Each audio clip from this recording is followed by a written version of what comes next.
बिस्मिल्लाहिर्रहमानिर्रहीम। अस्सलाम वालेकुम स्टूडेंट, आज हम डिस्कस करेंगे parallelogram law of vector addition या triangle law of vector addition of two vectors.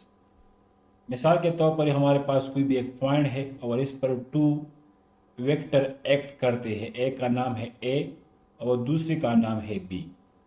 अब इन दोनों का जो है हमने रिजल्टेंट वेक्टर को मालूम करना है। ये ए और बी हमारे पास फोर्स भी हो सकते हैं और हमारे पास displacement etcetera means any vector physical quantity हो सकती है। तो अगर हमारे पास एक वेक्टर है ए और दूसरा है वेक्टर बी और इसके दरमियान एंगल है वो थीटा, तो हमने इसका रिजल्टेंट जो है एक फार्मूले से मालूम करना है जिसको हम बोलते हैं parallelogram law of vector addition या triangle law of vector addition. तो याद रखिए, अगर हम इस फिगर को इस फॉर्म में लिख के ए को एज इट इज रहने दें और इस बी को जो है हम डिस्प्लेस करें, इसका पैरेलल हम ड्रा करें यहाँ पर, this is our vector B. अब इन दोनों का जो रिजल्टेंट होगा वो हमारे पास होगा ये वाला जिसको हमने एक ग्रीन लाइन से शो किया है। So the resultant vector R equal to A plus B. अगर हम देखें तो ये दोनों वेक्टर जो है ये एक ट्राइंगल को कंस्ट्रक्ट करते हैं। तो इन दोनों का जो रिजल्टेंट वेक्टर है उसको हम एक इक्वेशन से मालूम करेंगे और वो इक्वेशन हमारे पास है ये, and this equation is known as triangle law of vector addition equation. या अगर इस दोनों वेक्टर को हम इस तरह जो है इस फॉर्म में लेके मीन्स इस बी को हम डिस्प्लेस करें, इसका पैरेलल ले लें यहाँ पर, दिस इज बी, और इस ए का हम डिस्प्लेस करें, इसका पैरेलल ले लें, here is this one. So this vector A and be constructed a parallelogram and the resultant of these two vector will be the diagonal of this parallelogram, and this resultant can be calculated by using an equation in the form of this one, and this equation is known as parallelogram law equation या parallelogram law of vector addition। अब हमारा next जो काम है वो ये है कि हमने इन दोनों वेक्टर जिनके दरमियान एंगल थीटा है जो इस ट्राइंगल को कंस्ट्रक्ट करते हैं और उसका जो रिजल्टेंट है वो इस फॉर्म में आता है, तो हमने इसको डिराइव करना है कि ये इक्वेशन किस तरह आता है। Means the resultant vector R equal to square root A square plus B square plus 2ab cos theta, इसकी हमने डिराइवेशन करनी है। तो आइए इसकी डिराइवेशन को स्टार्ट करते हैं। अगेन हमारे पास जो है टू वेक्टर है, this is vector A and this is vector B. अगर इसको हम इस फॉर्म में लेके, this is vector A, this one and this is our vector B, means इस बी को हमने डिस्प्लेस किया, यह इसको यहाँ पर रखा, तो हमारे पास जो रिजल्टेंट वेक्टर बन गया हमारे पास बन गया vector R which is equal to A plus B. So this is the resultant vector and position vector या vector form of the resultant vector R equal to A vector plus B vector, या इसको हम जो है इस तरह भी लिख सकते हैं that resultant vector O B equal to O A plus A B. Now we need to find out this resultant vector formula. So अगर हम यहाँ बी से जो है यहाँ इस बी से जो है एक परपेंडिकुलर को ड्रा करें जिस तरह मैंने ड्रा किया है इन दिस फॉर्म एक एन पर, और इस ए वेक्टर को हम एक्सटेंड करें up to point N, so we obtain two triangle, one is right angle triangle A B N and other is O B and N. अब याद रखिए in triangle A B N we know that cos theta equal to base by hypotenuse, so base is our an and hypotenuse our b, so an equal to b cos theta, and triangle abn sin theta is perpendicular divided by b, or simple bn equal to b sin theta. Now in triangle obn, this is o b and n triangle, we know that hypotenuse square equal to base square plus perpendicular square, where base is our ON square and ON is what? ON means OA plus AN, and OA means magnitude of vector A and AN means B cos theta. So this expression become R square equal to A plus B cos theta whole square plus B sin theta whole square.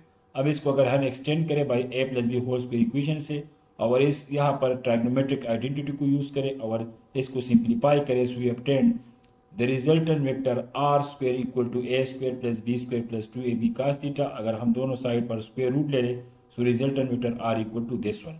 So this is known as law of cosine या triangle law of vector addition या parallelogram law of vector addition.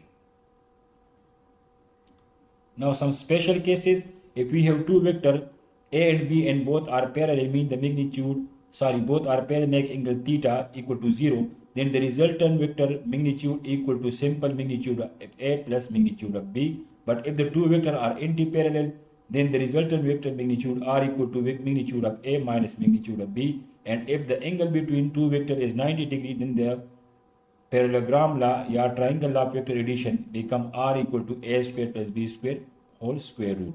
Now हमने मालूम करना है कि जो resultant vector R है इसकी डायरेक्शन हमारे पास क्या होगी. सो अगेन अगर हम इस फिगर को देखें और यहाँ पर ट्राइंगल OBN को देखें, so in triangle OBN this is our angle alpha, tangent alpha equal to perpendicular by base, perpendicular is our BN and base is our ON. so अगर हम BN की जगह B sin थीटा को put करें और ON की जगह OA plus AN और OA की जगह मैग्नीट्यूड ऑफ A को पुट करें, this one OA means magnitude of A, और AN की जगह B cos थीटा को पुट करें, so we obtain tangent alpha equal to B sin theta divided by A plus B cos theta, where theta is the angle between vector A and B and alpha is the angle made by resultant vector to the vector A.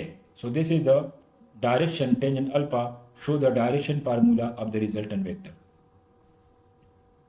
Next हमारे पास है problem है find the sum of vector A and B as shown in the figure. हमारे पास ये एक vector है जिसकी मैग्नीट्यूड है 4 यूनिट, दूसरा वेक्टर है इसका मैग्नीट्यूड है 3 यूनिट, इसके दरमियान है angle theta equal to 60 degree. तो इसकी जो है हमने वैल्यू को मालूम करना है और दोनों का जो रिजल्टेंट है इसकी मैग्नीट्यूड को मालूम करना है और रिजल्टेंट वेक्टर की डायरेक्शन को मालूम करना है. So the resultant vector from the triangle law of vector addition R equal to this one. अगर हम यहाँ पर ए बी और थीटा की वैल्यू को पुट करें, so we obtain the resultant vector magnitude is square root 37 unit and the direction of the resultant vector tangent alpha equal to B sine theta divide by A plus B cos theta. अगर B theta और ए B की value को put करें, so we obtain the angle subtended by the resultant vector to the vector A is equal to 25.3 degree. Remember, suppose angle between two vector A and B is theta, then the angle between A and minus B will be what? हमारे पास ये दो vector है, एक है A दूसरा है B और इसके दरमियान एंगल जो है वो हमारे पास बराबर है थीटा के. अगर इस B को हम A से सब्ट्रैक्ट करें, then the resultant vector R become R equal to magnitude of A minus B equal to A square plus B square plus 2AB cos theta and theta is what 180 minus theta. अगर हम देखें तो हमारे पास जो है ये कौन सा एंगल बनाता है 180 डिग्री. तो इन दोनों के दरमियान जो एंगल होगा ए और बी के दरमियान वो क्या होगा 180 minus theta. So cos theta की जगह हम क्या रिप्लेस करेंगे 180 minus theta. And we know from the trigonometric identity cos 180 minus theta is what cos 180 cos theta plus sin 180 sin theta या cos 180 mean minus 1 cos theta as it is. So this cos 180 minus theta convert to minus cos theta. So the resultant vector magnitude R equal to A minus B magnitude, yeah, this become R magnitude equal to A square plus B square minus 2AB cos theta. So this is the law of triangle law of vector subtraction for two vector A and B. Next MCQ है हमारे पास, if F1 and F2 are two vector of equal magnitude such that the magnitude of dot product of F1 and F2 equal to magnitude of cross product F1 cross F2, then F1 plus F2 will be what? हमें given है कि हमारे पास दो vector है, एक है F1 दूसरा है F2, दोनों का मैग्नीट्यूड क्या है वो सेम है, लेकिन उसका जो डॉट प्रोडक्ट मैग्नीट्यूड है वो बराबर है क्रॉस प्रोडक्ट के मैग्नीट्यूड के. तो याद रखिए डॉट प्रोडक्ट मैग्नीट्यूड तब बराबर होगा क्रॉस प्रोडक्ट के मैग्नीट्यूड के जब इन दोनों वेक्टर के दरमियान जो एंगल हो वो 45 डिग्री हो. तो अब क्वेश्चन सिंपल हो गया. हमारे पास दो वेक्टर है, एक है F1 दूसरा है F2, इनका मैग्नीट्यूड है F, इनके दरमियान जो एंगल है वो है 45 डिग्री. तो हमने मालूम करना है resultant vector R equal to magnitude of F1 plus F2 will be what? So resultant vector magnitude equal to P square plus Q square plus 2PQ cos theta. This is triangle law of vector addition in terms of P and Q. So P की जगह F को put करें, Q की जगह F को put करें, correct, और theta की जगह 45 को पुट करें, उसको सिंप्लीफाई करें, so we obtain square root 2 plus square root 2 into F. So this is the magnitude of the resultant two vector for this MCQs. Next MCQ हमारे पास ए P plus Q equal to R and magnitude of P equal to magnitude of Q equal to 3 and magnitude of R resultant vector is 3, then the angle between P and Q will be what? So again the resultant vector equal to p square plus q square plus 2pq cos theta. So r की जगह 3 को put करें, p की जगह square root 3 put करें, q की जगह square root 3 put करें और थीटा की जगह पुट करें, उस सारी थीटा को हमने मालूम करना है. So by putting values we obtain this one, taking square both side and simplify we obtain theta equal to 60 degree. So the correct option is what? 60 degree या pi by 3. Correct option is option C. Next problem है हमारे पास, find the angle between two forces of equal magnitude such that the magnitude of the resultant is also equal to either of them. Question में given है कि हमारे पास दो forces है, दोनों का मैग्नीट्यूड सेम है और इसका जो रिजल्टेंट है उसका भी मैग्नीट्यूड जो है आइदर वेक्टर गिवन वेक्टर के बराबर है. मींस रिजल्टेंट वेक्टर मैग्नीट्यूड भी हमारे पास एफ है, ए वेक्टर या ए मैग्नीट्यूड का ए फोर्स का मैग्नीट्यूड हमारे पास एफ है और बी फोर्स का भी मैग्नीट्यूड हमारे पास एफ है. मीन रिजल्टेंट वेक्टर और गिवन वेक्टर सारे के मैग्नीट्यूड हमारे पास सेम है, तो फिर हमने मालूम करना है कि इन दोनों के वेक्टर के दरमियान एंगल क्या होगा. So again from the law triangle law of vector radiation this one, R A और बी की जगह जो है आप लोगों ने थीटा को पुट करना है और इसको सिंप्लीफाई करना है step by step. We obtain theta equal to 120 degree. So it means if we have two vector having same magnitude and the resultant vector magnitude is also equal to either of them, then the angle between two given vector should be 120 degree. Thank you.